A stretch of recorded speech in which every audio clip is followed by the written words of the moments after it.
इस औषधीय श्रृंखला में आज हम विचार कर रहे हैं अशोक वृक्ष को लेकर के। अशोक का नाम आपने भली भांति सुना होगा। जिन भाई बहनों ने रामायण को पढ़ा है और सुना है तो उसमें वर्णन आता है अशोक का। जब रावण ने सीता को हर लिया तो अशोक वाटिका में रखा गया, क्योंकि अशोक अपने आप में बहनों का परम मित्र है।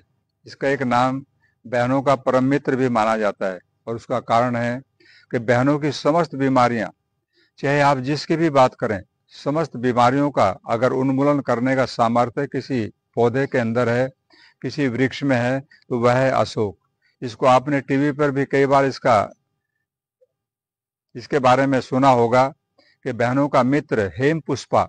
हेम पुष्पा इसी का नाम है, वो दूसरा नाम इसे ले दे के लोग समझ ना पाए, तो ये अशोक है। और इसमें दो तरह की वैरायटी है।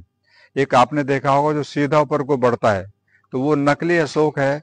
ये असली अशोक जो मैं आपको दिखा रहा हूँ सामने मेरे हाथ में इसका पत्ता है, तो ये असली अशोक है। इसके अंदर फूल खिलते हैं। यदि आपके बगीचे में लगा और इसमें फूल खिल जाएं तो आप देखना कि पूरे बगीचे को महका देता है, खुशबू से भर देता है। तो ये हेम पुष्पा भी इसी का नाम है और ये अशोक है।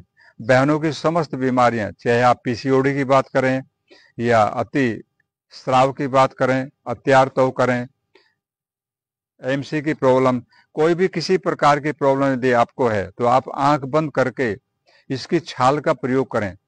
इसकी लगभग आप 10 ग्राम की छाल लेंगे और उसका काढ़ा बना करके प्रतिदिन पीते हैं, तो ये मार्केट में अवेलेबल है।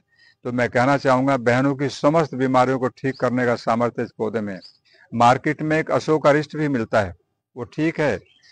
अगर हमारे पास में इसकी छाल नहीं है तो आप उसका प्रयोग कर सकते हैं, लेकिन छाल का प्रयोग करेंगे तो आपको विशेष लाभ मिलेगा। तो ये प्लांट है हेम पुष्पा, और इसको अशोक का वृक्ष भी कहते हैं।